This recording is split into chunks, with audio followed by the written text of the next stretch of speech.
දැන් අපි භාග එකතු කිරීම අඩු කිරීම සහ ගුණ කිරීමත් කරලා ඉවරයි. හරිද? මේ දැන් අපි යමු භාග බෙදීමට.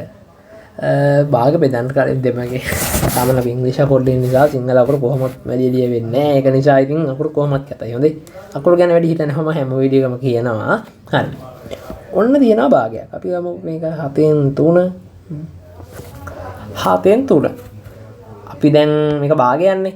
ඔයාලා දන්නවද පරස්පරය කියලා එකක්? සමහර අය අහලා ඇති, සමහර අය අහලා නැතුව ඇති. පරස්පරය කියලා එකක් තියෙනවා. හරිද? මොකද්ද? පරස්පරය. සාමාන්‍යයෙන් ඔය අපි මේ අදහස් කාලේ කොහේ හරි මේ යෝජ්‍ය දැන් ඔයාලා සමිති සමාගම් වල නැහැ නේ ඉස්කෝලේ තමයි ඇති. අර පරස්පර අදහස් කියන්නේ මොකද්ද? එකිනෙකට විරුද්ධ වගේ දෙයක් නේ. පරස්පරයි. මේකේ දැන් 7න් 3 පරස්පරය හොයන්නේ කිව්වද? ඒක 7න් 3 පරස්පරය කියන්නේ මොකද්ද? ඒකේ උඩ යට මාරු කරලා කියන එක. හරිද? දැන් 7න් 3 පරස්පරය කියන්නේ 3න් 7. තේරෙනවද? ඕන එක පරස්පර කියන එකේ අනිත් පැත්ත. දැන් අපි ගමු 13න් 5 පරස්පරය මොකද්ද? 5න් 13. තේරුණාද? ඕන මේක පරස්පරය කියන්නේ යා උඩ යට මාරු කරාම එන එක භාගයක. 8න් 1 පරස්පරය කියන්නේ මොකද්ද? 1න් 8. හරිද? පරස්පරයේ ඉස්සරහට ඕන වෙනවා. ඒකයි මම පරස්පරය කියලා මොකද කියලා උගන්වන්නේ. මම මේක අර පන්තිය වගේ හිමීට කරගෙන යන්නේ නැහැ. මොකද මම මේ ඔයාලා උනත් වැඩි කැමති නැහැ නේ ෆෝන් එක දිහා වැඩි බලන් ඉන්න.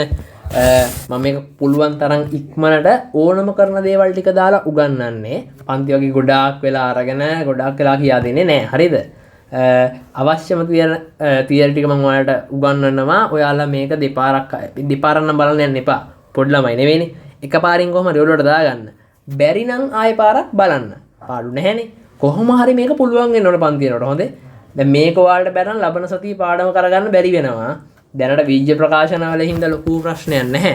සමීකරණ වලට යනකොට ඊළඟට මම ගන්න සමීකරණ තමයි අනිවාර්යෙන්ම අමාරු වෙනවා. හොඳේ. ඒක නිසා මේ ටික හොඳට කරගන්න.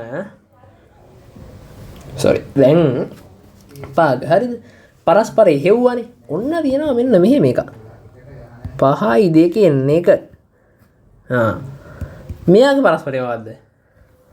අපි දැන් ඉගෙන ගත්ත විදිහට නම් ඉතින් 5යි 1න් 2 වෙන්න ඕනේ. මෙහෙම නෙවෙයිනේ. අපිට මෙයාලගේ මෙහෙම පරස්පර හොයන්න බෑ. හොඳේ. පරස්පරය හොයනවා නම් අර නීතියම තමයි. ඕනම මිශ්‍ර සංඛ්‍යාවක් අපි මුලින්ම යාව ලියා ගන්න ඕනේ විෂම භාගයක විතර. මෙයාලේ දැන් යට එක්කෙනා යට මෙයාගෙන් මෙයා ගුණ කරා මෙයාව එකතු කරා 11යි. ඒ විදිහට ලියා ගන්න ඕනේ. ඊට පස්සේ මෙන්න මෙයාගේ පරස්පර එකතයකි 11යි 11න් 2යි කිය. තේරුණාද? මෙතනට ගන්නම්කො මම. ඔන්න තියෙනවා 7යි 4න් 3. මෙයාව ලියා ගන්නවා මුලින්ම යටට 4 උඩට 31. විෂම භාගයක් විදියට. තේරුණාද? ඊට පස්සේ තමයි මෙයාගේ පරස්පරය අපිට ගන්න පුළුවන් 31න් 4යි කියලා. තේරුණාද? පරස්පරය ගන්න දැන් තේරෙනවද? නිකම්ම සංඛ්‍යා මම ඔයාලට කරදුනානේ. මෙන්න තියෙනවා පූර්ණ සංඛ්‍යා. මෙයාගේ පරස්පරය ගන්න කොහොමද? ඒක කියා දුන්නේ නැහනේ. මෙයාව මුලින්ම ලියා ගන්නවා අපි භාගයක් විදියට. මතකයිනේ? භාගයක් විදියට ලියන කොහමද? යටට එක දාලාගෙන එකෙන් බෙදලා. මෙයාගේ පරස්පරය තමයි එහෙනම් 8න් 1. හරිද? පූර්ණ සංඛ්‍යාවක පරස්පරය දන්නවා. මිශ්‍ර සංඛ්‍යාවක පරස්පරය දන්නවා. සාමාන්‍ය භාගයකත් පරස්පරය හොයන්න දැන් දන්නවා. හරිද? මම මේ පරස්පරයක් හොයන්න කියන්නේ පරස්පරයක් මොකටද දෙන්නේ? ඔන්න අපි යමු භාග දෙකක් බෙදන්න යමුකෝ. 3න් 2 බෙදීම 5න් 3. ඔන්න භාග දෙකක් තියෙනවා. බෙදන්න. කොහොම මේ බෙදන්නේ දැන්? ಗುಣ කරන්න නම් පුළුවන් අපිට මේ යට දෙන්න ಗುಣ කරලා යටින් දානවා උඩ දෙන්න ಗುಣ කරලා උඩින් දානවා.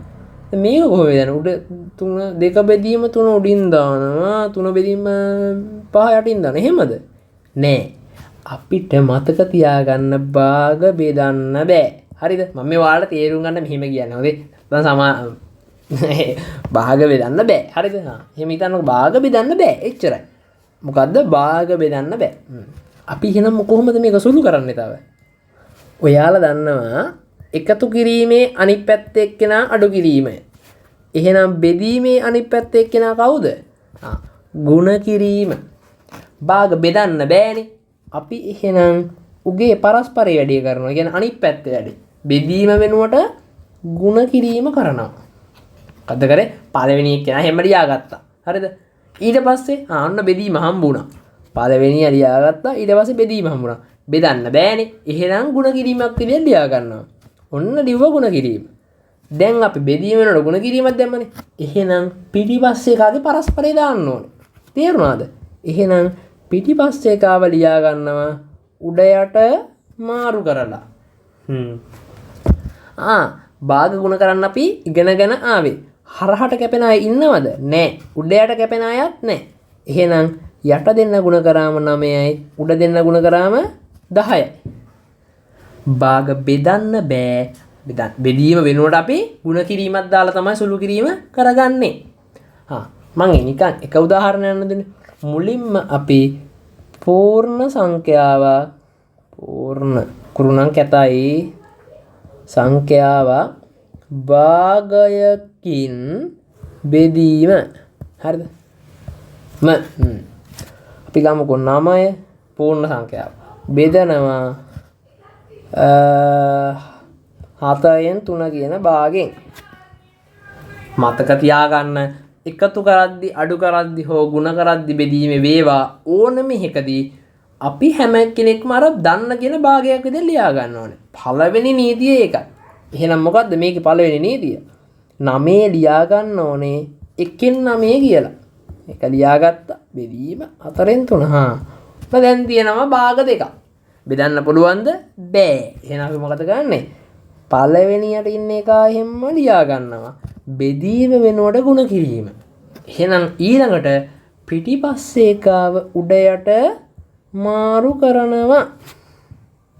තේරුණාද? හරහට කැපෙන අය ඉන්නවද? නෑ. 1යි 4යි කැපෙන්නේ. 9යි 3යි කැපෙනවා. 3ට 3ේම 1යි 9ට 3ේම 3යි. උඩ ගුණ දැන් මෙතන තියෙන්නේ 3 බෙදීම 1 ගුණ කිරීම 4 බෙදීම 1. උඩ දෙන්න ගුණ කරාම 12යි යට දෙන්න ගුණ කරාම 1යි. උත්තරේ 12යි. ඇයි? 12කින් බෙදුවම 12යි. හරිද? අපි හදමු තව එක.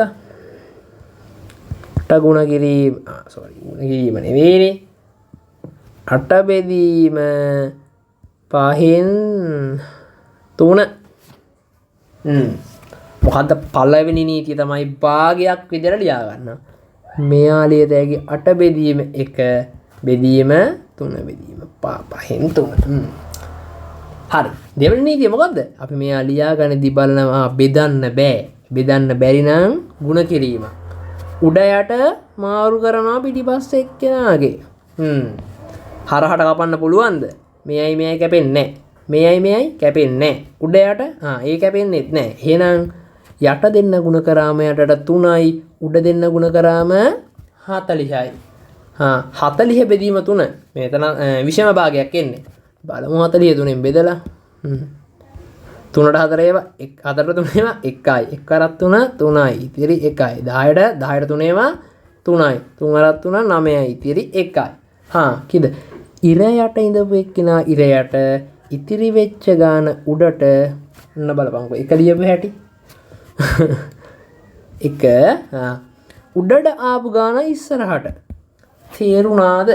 ඔන්න පූර්ණ සංඛ්‍යාවක් අපි භාගකින් බෙදුවා. ඊළඟට අපි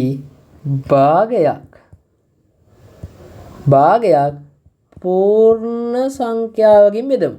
සංඛ්‍යාවකින් බෙදීම භාගයක් පූර්ණ සංඛ්‍යාවකින් බෙදමු. ඔන්න තියෙනවා භාගයක්. අපි ගමුකෝ 7න් 4 බෙදීම 3.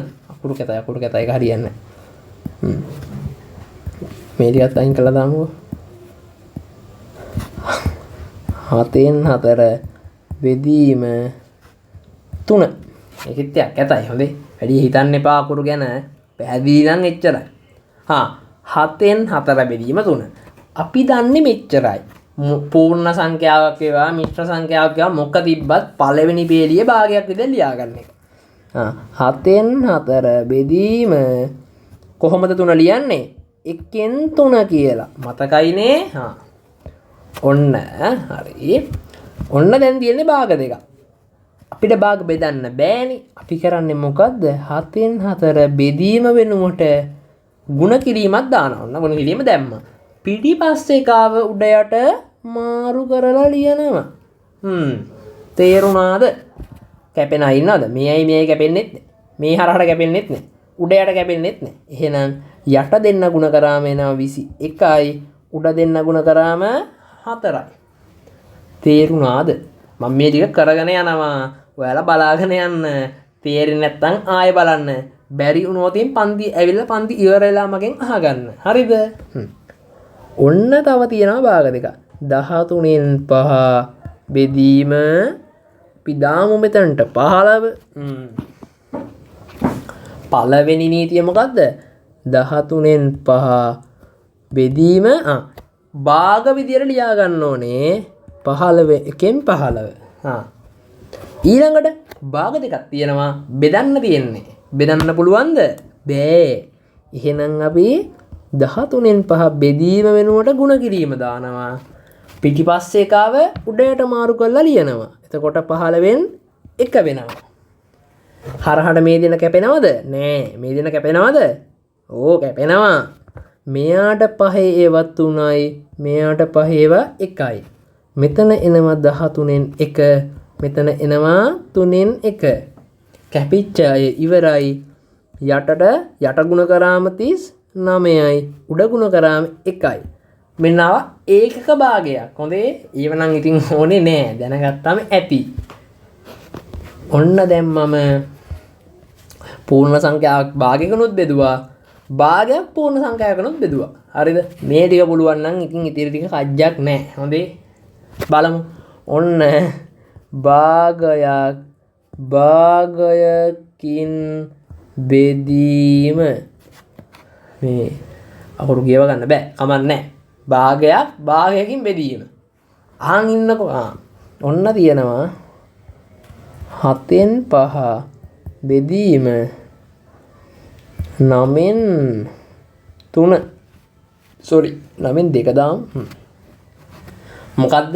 භාග දෙකක් තියෙනවා බෙදන්න තියෙනවා. බෙදන්න පුළුවන්ද? අපිට බෙදන්න බෑ. මොකද්ද කරන්නේ? ලියා ගන්නවා පළවෙනි කෙනා. බෙදන්න බෑනේ. උගේ පරස්පරේ ಗುಣ කිරීම. පිටිපස්සේ කාගෙත් පරස්පරේ එහෙනම් දාන්න ඕනේ. 9න් 2 පරස්පරේ 2න් 9යි. හරහට කපන්න පුළුවන්ද? බෑ. උඩ යට කැපෙනවද? නෑ. එහෙනම් යට දෙන්න ගුණ කරාම 14යි. උඩ දෙන්න ගුණ කරාම 45යි. ආවේ විෂම භාගයක්. අපි ඕක කරමු මිශ්‍ර. හොඳට මතක තියාගන්න. විෂම භාගයක් ආවොත් මිශ්‍ර සංඛ්‍යාවක් ගන්න පුරුදු වෙන්න. 45 බෙදීම 14. 4ට 14 ඒවා නෑ. 45ට තියෙනවා 3ක්. 3 වරක් 14 4 වරක් 3 12 දෙකෙන් එකක් ඉතුරුයි. 3 වරක් 3 9 10. sorry 30යි 42යි මෙතනින් අඩු කරාම 3. යට එක්කෙනා යටමයි 14 යටමයි. ඉතිරි වෙච්ච ගාන උඩට ආපු ගාන ඉස්සරහට. තේරුණාද? එතකොට මං කලින් ගානක sorry හරි කමන්නේ. ඕක තේරුණාද? හරිද? අපි යමු මිශ්‍ර සංඛ්‍යා දෙයක් බෙදන්න.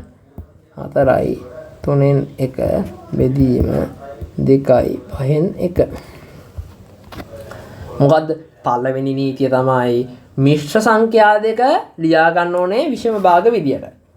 යටට 3යි 3 වරක් 4 12යි උඩට 1යි 13යි. බෙදීම යටට 5යි උඩට 5 වරක් 2 10යි 10යි 1යි 11යි 71. මේ අකුරු තමයි මේකේ 71. sorry 11යි. ඔන්න තියෙනවා භාග දෙකක්. බෙදන්න තියෙන්නේ. බෙදන්න පුළුවන්ද? බෑ. අපි පළවෙනිය ලියා ගන්නවා ඒ විදියටම බෙදීම වෙනුවට ಗುಣ කිරීම දානවා. එහෙනම් පිටිපස්සේ කාගේ පරස්පරේ 11න් 5යි. හරහට කැපෙන අය නෑ. මේ පැත්තටත් කැපෙන අය නෑ. යට දෙන්න ගුණ කරාම 33යි. උඩ දෙන්න ගුණ කරාම 65යි. මෙයාව ලියා ගන්න පුළුවන් අපිට මිශ්‍ර සංඛ්‍යාවක් විදියට. එතකොට එනවා 1යි 33න් 32යි කියලා. එකපාර දාන්න පුළුවන් වෙන නම් හොඳයි. බැරි වුණාට කමක් නෑ. හරිද? ලේසි ඈ. ඒක මම මේ ටක් ගාලා කරන් යන්නේ. ලේසිනේ. බලමුකෝ පන්ති ආවට පස්සේ බැරි දේවල් තියෙනවා නම් මගෙන් අහගන්න. හොඳේ. මේ සතිය මේක හොඳට බලන් ඉන්න. මොකද යුනිට් පේපරේ දෙන්නෙත් මේ පාඩුවෙන්මයි. හරිද? යුනිට් පේපරේ හැමදාම යනවා දවස් ගානේ. ඔච්චරයිනේ. ඔය ඇති දැනට. මම ඔයාලා දැන් එකතු කිරීම, අඩු කිරීම, ගුණ කිරීම, බෙදීම 8 වසරට වෙනකන් සියලුම සිද්ධාන්ත කරලා ඉවරයි. හරිද? 9 වසර ළමයින්ට තමයි මේක ફોකස් කරේ මම. මේ ටික හොඳට බලන් ඉන්න. මේ ටික නැතුව ඉස්සරහට යන්න බෑ. ඒ වගේම තමයි ඔයාලා 9 වසර ළමයි ඉන්නවා නම් 9 වසර ළමයි ටික නෑ කමන්නේ අභ්‍යාස මම ආවට පස්සේ දෙන්නම්කෝ. මේ සතියේ යුනිට් පේපර් එක යන්නේ මේ භාග පාඩමෙන් භාග පාඩම හොඳට බලන් ඉන්න. හරිද? හරි. අපි ඊළඟට මම බලන්නම් මොකද්ද කරන්න කියලා. ඉස්සරහට දැන් යුනිට් පේපරේ යනවා. යුනිට් පේපරේ ඩිස්කස් කරනොත් ඒක ඩිස්කස් කරමු. ටියුට් එක දෙනවා. ටියුට් එකෙත් අමාරු ගණන් මේ විදිහටම ඩිස්කස් කරන් යමු. අමාරු ගණන් තිබ්බොත් ඔයාලා ගෲප් එකකට දාන්න. ඒවත් මම මේ විදිහට ඩිස්කස් කරලා ඔයාලට වීඩියෝ දෙන්නම් දැනට මේ විදිහට වීඩියෝ විදිහට යමු. ඉස්සරහට මම ඔයාලට මේ ලයිව් සෙෂන් එකක් විදිහට මේක මේ හදන්න බලන්නම්. දැනට පොඩ්ඩක් මේ වටේ පිටේ සද්දත් එක කරන් යන අමාරුයි. හරිද? ඔය වීඩියෝ ටික හොඳට බලලා එන්න. මේ සතියේනට ගෙදර වැඩ ටික කරන් එන්න. යුනිට් පේපර් එක රෙඩි වෙලා ඉන්න. හරිද? හරි. අදට ඉවරයි වීඩියෝ එක.